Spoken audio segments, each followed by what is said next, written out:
वबरकातुहू। सबसे पहले मैं माफ़ी चाहता हूँ, 10 मिनट में शायद लेट हो गया। आप सबका शुक्रगुजार हूँ सारे प्रेस क्लब का कि यहाँ पे हमने मौका दिया आप लोगों ने कि हम आपकी बात कह सके। Basically my name is Shujaat Wani, I'm a social activist and I'm a student, I'm working on grass root levels from past 6 years। आज जो आप सबको यहाँ बुलाने का मकसद था वो ये था कि हम आज के दिन अपनी जो एक सोशल फेडरेशन हम लॉन्च कर रहे हैं जिसका नाम Jammu and Kashmir United youth federation है। ये जो फेडरेशन है it is an amalgamation of 5 NGOs जिनका नाम एक का Jammu and Kashmir United youth movement है जो एक ट्रस्ट बेस्ड NGO है, दूसरी आबशार वेलफेयर ट्रस्ट है वो भी एक ट्रस्ट बेस्ड NGO है, शेखुल आलम स्पोर्ट्स एसोसिएशन है जो एक society based NGO sports NGO है, और आवाम की आवाज़ करके और एक NGO है हमारे साथ वो भी ट्रस्ट बेस्ड NGO, और कश्मीर सोशल यूथ फाउंडेशन है वो भी एक ट्रस्ट बेस्ड NGO है। जो हमने एक अमलगमेशन बनाया है 5 ऑर्गेनाइजेशन, इसका एक सिंपल सा मुद्दा था कि पिछले कई सालों से हम देखते आ रहे हैं जितनी भी NGOs यहाँ पे काम कर रही है ग्रास रूट लेवल्स पे वो कहीं पे दिखाई नहीं दे रहे हैं। इस NGO का बनाने का मकसद इन ऑर्गेनाइजेशंस को एक साथ ला के सेंट्रलाइज प्लेटफॉर्म एक देना, इनको एक socio economic developmental platform create करना था। इसका मेन मुद्दा यूथ को डेवलपमेंटल प्लेटफॉर्म, चाहे वो यूथ इंटरेस्टेड स्पोर्ट्स में हो, चाहे पॉलिसी मेकिंग में हो, चाहे सोशल वर्क में हो या चाहे एक्टिविज्म में हो या किसी भी फील्ड से हो, उनको एक सेंट्रलाइज प्लेटफॉर्म देना था। और एक 1 पॉइंट कॉन्टैक्ट सेंटर यूथ के लिए हम कायम कर रहे हैं जिसमें हमारे पास बहुत सारे नए कॉन्सेप्ट्स है, नए आइडियाज़ है, नए प्रोजेक्ट्स है जो हम ग्रास रूट लेवल पे इंशाल्लाह आने वाले वक्त में लॉन्च करेंगे।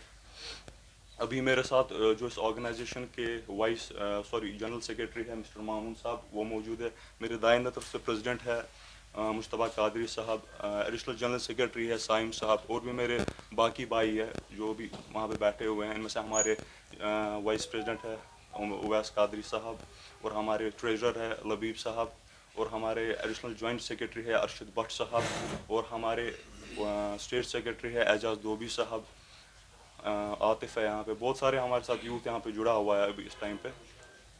बस इस सारे प्रेस रिलीज़ का प्रेस कॉन्फ्रेंस का मकसद ये था कि हम लोगों तक अपनी बात पहुँचाए कि एक मौका सोशल वर्क के ज़रिए हमें भी दिया जाए कि हम भी ग्रास रूट लेवल पे अपना टैलेंट दिखाए, जो हमारे पास आइडियाज़ है उनका एक जो प्रोजेक्ट के बेस पे हम काम स्टार्ट करें ग्रास रूट लेवल पे, ताकि हम एक रिजल्ट ओरिएंटेड काम लोगों को दिखा सकें। क्योंकि हमने यहाँ पे ऑब्वियसली देखा है कि जितना भी टाइम पे यहाँ पे किसी ने भी कोई भी काम किया हो, चाहे वो कोई सियासी जमात हो या कोई सोशल जमात हो, लोगों को फ़ायदा नहीं पहुँचा है। खासकर जो यूथ है, यूथ हमारा बहुत ही ज़्यादा डिस्ट्रक्ट हो रहा है। ड्रग्स की बात करें, आप देखिए ड्रग मेनेंस कितना है, जितने भी यहाँ पे ड्रग्स पे प्रोग्राम हुए आज तक कोई इफेक्टिव प्रोग्राम नहीं हुआ है। We are having new ideas drugs के रिलेटेड। अगर हम कोई आइडिया उठाएंगे, हमारे पास ऐसे वर्कशॉप्स है, हमारे पास ऐसे काउंसलर्स है, शायद हमें एक ऐसी उम्मीद है कि हम ग्राउंड पे एक नई रोशनी बन के उभर सकते हैं। This is the only thing that we wanted to convey to the people.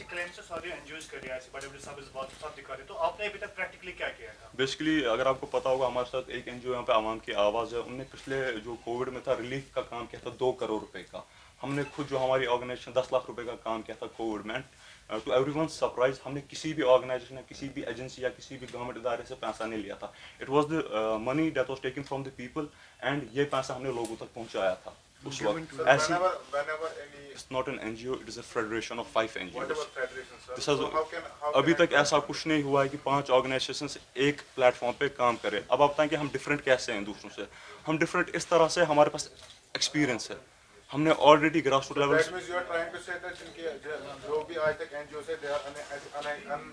मैं ये नहीं कह रहा हूँ कि जो भी NGOs है, पर जो मैक्सिमम NGOs है या तो वो सिर्फ पैसा लेने के नाम पे ग्रास रूट लेवल पे वो कहीं पे दिखाई नहीं दे रही है। ये एक सर्वे हुआ था कि 90% ऑफ NGOs कश्मीर में ग्रास रूट लेवल पे कहीं पे नहीं है।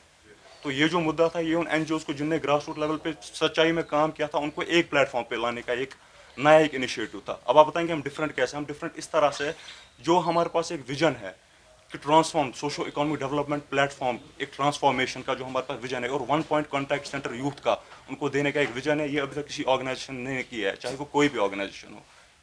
ये हमारी एक डिफरेंस है। सोशल रिफॉर्म होता है कि भाई साहब जो आदमी 30 से 35 रुपए जीतता है, कमाता है, वो 40 से 50 रुपए की एवरेज इनकम कैसे लाएगा। यहाँ इकोनॉमिक रिफॉर्म्स आए। यहाँ जो आदमी 50 रुपए कमाता था वो 100 रुपए कमाता था, और जो आदमी 10 रुपए कमाता वो आज भी वही 10 रुपए कमाता है। उसके लिए हमारे पास क्या आइडियाज़ है, हम लोग यहाँ स्किल डेवलपमेंट कोर्सेज लॉन्च कर सकते हैं। ये स्किल डेवलपमेंट आप देखिए, कश्मीर आर्ट जो पहले कश्मीर आर्ट था, यहाँ से लोग कालीन वालीन जो शॉल वॉल का काम था पंजाब से लोग यहाँ से खरीद के ला देते थे। आज उल्टे गसा, आज हम ही वहाँ उनसे खरीदते हैं। यहाँ आप देखिए यहाँ के लेबर्स कहाँ के हैं। आप मुझे एक जो मैनुअल लेबर है वो सारा यहाँ बाहर का आता है, एक जो स्किल्ड लेबर है, फिनिश लेबर, वो यहाँ पे नहीं है। हम प्रोफेशनल कोर्सेज लॉन्च करेंगे जहाँ पे हम यहाँ के यूथ को प्रोफेशनल ट्रेनिंग्स देंगे, चाहे वो ये होगा, वो सिलाई का होगा या कटिंग होता है, जो प्रोफेशनल सलून्स की ट्रेनिंग है। यहाँ आप देखिए सलून्स वाले कितना कमाते हैं, मुझे लगता है यहाँ एवरेज टर्न ओवर सलून्स का जितना एक सर्वे के हिसाब से आता है 18 करोड़ रुपए का आता है, और वो सारे बाहर के लोग हैं। यहाँ का कोई मुझे नहीं लगता है, मैंने हाल से मैं नई नेबरम ये तुकाश आम तौर से नईदस वचान नेबरम सोन कोशर लड़के क्या भी ऐसा कुछ कर सकते हैं। स्पोर्ट्स में हमारे पास यहाँ इतना सारा टैलेंट है, हमारे पास यहाँ आतिफ साहब है, इंटरनेशनल ये स्के प्लेयर है, स्के मार्शल आर्ट्स प्लेयर, बट अभी इनके पास कौन सा प्लेटफॉर्म है कश्मीर, ये बाहर जा नहीं सकते हैं, इनके पास उतना इनकम नहीं है। हम ऐसे लोगों के लिए कुछ करना चाहते हैं, क्योंकि हमारे अभी आपने ड्रग के हवाले से बात की, आप अपना पर्सनल एक्सपीरियंस शेयर कीजिए, क्यों आज का यूथ ज़्यादातर ड्रग की तरफ खींचा जा रहा है? इसके बहुत सारे रीजन हैं। सबसे पहले अगर मैं देखूंगा, जो आमतौर अगर हम देखेंगे ना, जो एक फैमिली गैप आया ना, हमारे यहाँ पर 3-3 बोर के मकान बने हैं, बच्चे को ये नहीं पता है बेटा अपने कमरे में क्या, माँ बाप को ये नहीं पता कि बेटा अपने कमरे में क्या कर रहा है, वो जरूरत भी नहीं करते हैं उसके कमरे में जाने की और देखने की हमारी बेटी की डे टू डे एक्टिविटीज़ क्या है। यहाँ रिसेंटली खयाम में एक केस हुआ जहाँ पे मुबशर नाम का लड़का पहलगाम में मुर्दा पाया गया।